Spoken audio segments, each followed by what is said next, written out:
Well, hello! This is Annika and welcome to my channel! This is going to be my first real video on this channel, and it is going to be a vlog about the so-called Erasmus scholarship, yeah. And the story behind that is, or why I am doing this, is simply because I've got accepted for an Erasmus semester abroad, which I'm going to spend in England. And yeah, I think this might be quite interesting for some of you that also think about doing a semester abroad in another country somewhere. But of course I can only talk about how it is as a German going somewhere else. In this vlog I will only talk about the whole application process, because that is the only thing I've done so far. I applied and I got accepted for this, and I am also planning on doing a whole Erasmus vlog while I am in England. But okay, let's just start. So, what is an Erasmus semester abroad, or what is Erasmus in general? So, Erasmus is a scholarship program which is named after this guy, Erasmus von Rotterdam. And yeah, so if you study at some kind of university and if you have finished your third semester at your home institution, then you can apply to this program. And that is actually quite simple. I mean, when I first heard about it and thought about it, I thought that it would be quite complicated to get accepted and to apply, because you need to get a whole lot of papers and forms and everything. But if you start early on, I think you can make it. I mean, I also did it, and I did it just so let's see if this will work, and if not, it's not so bad. That was kind of what I was thinking while applying. So there are some, like I said, some papers you have to fill out or get signed. No, wait, I want to add something. I was talking about what this Erasmus thing is, and I should talk about that a bit more. So, it is a scholarship which is only in Europe. I think there are some kind of exceptions, but it's generally only for Europe. If you get accepted, you will spend a semester abroad, and yeah, you get a bit of money every month. And for us German kids here, or at least for the people from my home institution, this would be something between 130 euros and 200 euros a month, which isn't that much. But well, I mean, usually you would also get I mean, in Germany we have this thing called BAföG, which you can also get if your parents don't have that much money. So your state, your country is paying you something every month. Okay, so usually if you get some kind of state assistance or whatever thing, any money from anyone, you would usually also get it when you are abroad, usually.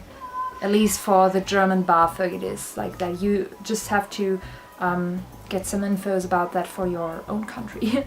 Yeah, so the other thing that the Erasmus program gives you is basically some form of connection, I'd say. So you always have a coordinator to talk to, and when you are in the other country you will be there with other Erasmus students, and well, yeah, that's it. And you are not alone like you would be if you would just go to another university in another country completely on your own and with everything, you know what I mean. So you always have someone there, and yeah, you are always in your little Erasmus group, kind of, I guess. People told me that. Another good thing about Erasmus is that if you would usually, or when you would usually have to pay a fee at a university, so the usual university fees, you don't have to pay them within this Erasmus program, which is very good because usually studying in Britain is very expensive, but I won't have to pay that, which is good because otherwise I wouldn't do this. Yeah. So now to this application thing. Your home institution will have an international office and they will do everything that is kind of related to this whole Erasmus thing. So I had to fill out an online application form. I had to print that out, put a photo on it, and yeah, that was one thing. The other thing was the so-called learning agreement, which is just, yeah, you have to you just have to kind of fill out what courses you want to do in the other country. And you have to get that signed by your home institution's coordinator, someone like that. Then you have to get a transcript of records, which is basically a list of the courses you did at your home institution, including the ECTS points or credit points or whatever, and the grades and everything. You may or may not have to convert them into the grading system of the institution where you want to go to, but that is all no problem because there are tables that explain you how to do that. And again, you have to get that signed by someone, I don't know who that was, I think. I had to get that signed by the examination office. Is that right? That sounds wrong. I forgot how to English right now. So next thing you have to get, or you have to create, would be your CV. And I should point out that, or in general, all of those papers, they usually have to be in the language of the country you want to go to, or in English. It kind of depends. And it also kind of depends on what your home institution has as partner institutions. And yeah, you usually only can go to those partner institutions of your home university. So you have to check that on the internet where you can go, and you probably find some kind of table or a list, and you'll also have an info about how many people can go there. So for me it was 2 people that were allowed to go to England, and I was one of them, luckily. And the last, and I think the most important thing, is that you have to write a motivational letter, a letter of motivation, some kind of that. Which just explains why you want to go there and why they should take you and why you are so awesome. So it was quite easy for me to read that, obviously.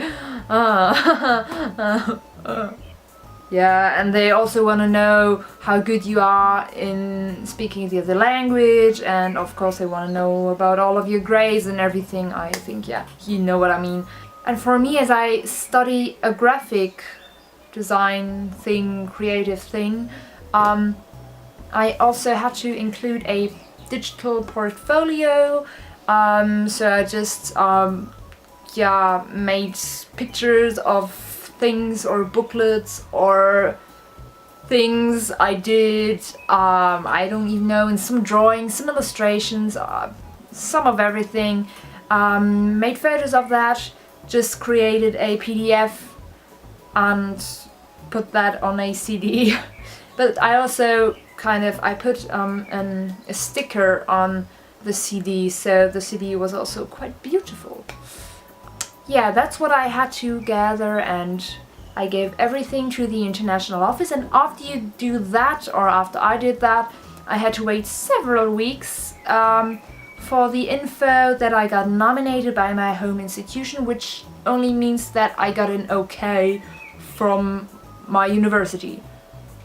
But that's already good, because usually, I mean, that's at least what they told me, that if you get nominated, you usually get accepted by the other institution, because they usually don't say no. Just apply, because I think many people are already overwhelmed and frightened by all the papers you have to get, and they are afraid that too many people will apply, but this wasn't the case. So I got nominated, and then all the stuff goes to England and they go through everything. I already got so many emails about details. Though we got many information about how this Erasmus stuff would be, it again took several weeks till I finally got my yes, and till I finally knew that I was accepted. Yeah, and I got my acceptance letter just a few days ago, and I'm still kind of excited, and I think I can't even comprehend this fact that I'm going to spend some month in another country, which is strange.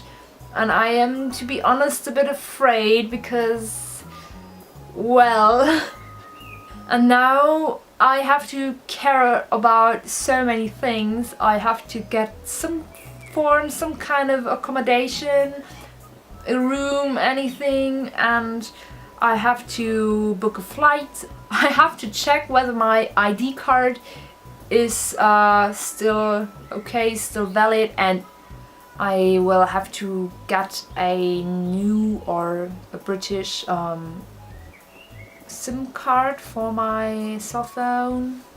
And I have to check whether I have all the immunizations I need, or yeah, maybe I need some of those again while I would be in England. Oh gosh, I'm really right now I'm really thinking about what I need and of all the stuff I still need to get. I mean, I now again have to fill out some forms, some last application forms, although I already filled out so many, because after getting nominated I again had to fill out some kind of application paper. It never stops. I don't know, I may or may not have to do a language course in Germany, but I actually don't want to spend my time on that. So guys, I think, well, I'm just kind of confused right now. I don't even know what to talk about. But I will definitely do updates when I know more, and when I'm not in this state of chaos and confusion. Well, that's it. I hope you kind of liked this video, or I don't know, maybe some of those informations were actually useful for you. Oh god, I bet I sounded totally confused. I'm sorry for that. I actually wanted to be super cool and have so much information for you, but I mean, this is a vlog and I don't want to hold a speech or something, and that's why this was kind of spontaneous. Yeah. That's it, and I hope all of you guys... Did I just say gays? I hope all of you guys have a nice day. Goodbye. Woo!